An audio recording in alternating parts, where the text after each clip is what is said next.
Hey guys, welcome back for another video. So I'm working on a project back here. So let me first say, I've got 4 trailers. My little utility trailer, car trailer, enclosed trailer, and a dump trailer. And I don't have a lot of available flat yard space here, so I've got this parking area beside my shop, and I'm working on extending this so that I can get more trailers back here, kind of poking into the woods. And if you're interested in seeing that, I'm making a video on that process. But so because I have to shinny everything back in here behind my shop, it's kind of a pain to do with the truck. Trying to get everything nice and tight and as close to the shop as possible. So I generally use my tractor and get a couple different options. When I have my a bunch of furniture, we just bought new furniture and I need to get this stuff out of here. But anyway, when I have my ballast box on, I have a hitch on the back of that, which works really good.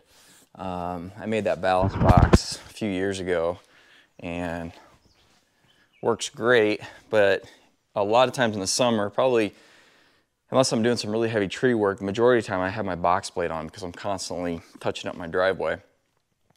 I also have, this is a clamp-on hitch that goes on my bucket, which works good too, but just something kind of nice about having a hitch on the back, I guess. My dump trailer's really heavy, and when I do that on the bucket, things are a little tippy, and I just barely have enough weight in the rear end of my tractor to move that thing around. So anyway, what I want to do is I just like to have a hitch on everything. So I'm going to go ahead and put a hitch on this box blade. That way I'll always have, no matter what implement I've got, well, not no matter what, but the implements that I have on the majority of the time, I will be able to move trailers around with. So picked up a receiver tube, just a basic 6-inch receiver tube, and I'm going to get that welded onto the back. I might cut this down a little bit. It's going to stick out quite a ways. I thought about actually cutting a hole in the back and recessing it in there so it didn't stick out so far, but obviously when you're using this thing, it fills up with rock and it's going to want to come out of that hole. So I think I'm just going to go ahead and weld it right directly to the face. So I might cut off an inch or so. This is a 6-inch receiver tube that I have. I might cut off an inch or so, and then if some hitches that inch would make the hitch actually stick out the back, or actually run into the back of the box blade. But I've got a bunch of old hitches laying around, and I've got, like, this one here's kind of rusty. I wouldn't want to actually pull a trailer with that, so I can just make sure to cut it off to length, and I'll just throw it in there and leave it in there permanently. So anyway, I'm going to do that. I'll get this cut off and work on getting this this blade prepped to weld the receiver on. All right, so I got my receiver tube cut off. I ended up cutting off 1.25 inches. So that's what it's going to look like, which will be fine. And I got everything centered up. And I'm gonna weld this on right basically where this contour is, to the top of that. I think that will be a good position where it'll be low enough that I can get underneath my lowest trailer, and it'll be plenty high for my higher trailers. When I move these things around, I generally just leave the 2-inch ball. I'll leave the coupler open. I just back up to them, pop it up off the jack. I don't usually even lift the jack off the ground. I just lift it up in the air and haul it around and set it down and move on to the next one. So seems to work pretty good.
This would probably be strong enough, I'd say, but this is only 3/16 plate that's welded onto, so I'm going to cut some 2-inch 90-degree gussets just to reinforce it and kind of spread the load. All right, got some gussets cut to reinforce this. This top one, so my angle changes here, so I had to kind of make that one a little bit custom, but should work pretty well. So get these welded on and we're ready to give it a test.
Perfect.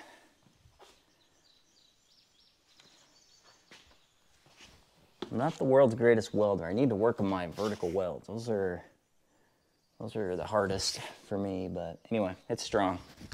It's not going anywhere. We get good penetration. So I'm hoping now that when I'm sitting in the seat, I can actually see over the top of the blade and see the ball to hitch up. I think I'll be real close, but let's go ahead and give this thing a test.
All right, so now I just need to pick up some orange paint and it'll be finished.